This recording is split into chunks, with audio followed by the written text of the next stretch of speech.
Let's take a look at the profiles that were created using the SAS configurator for open source. These could be based upon user personas or even upon specific projects. Here, we choose a compute context called the default profile. Choosing the default profile links it to the Python profile called default that we just took a look at.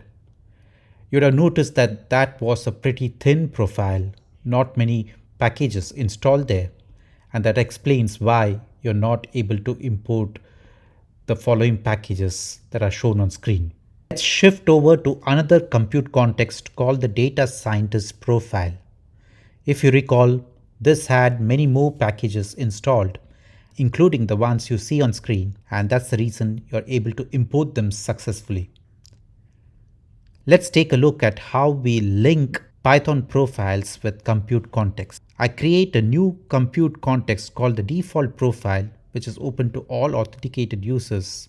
This can be done through Environment Manager or even through REST API calls. Notice that I set the Python path to the default profile that I created earlier. In a similar manner, I create the data scientist compute context, which is available only to a restricted set of users, and the Python path is set to the data scientist profile.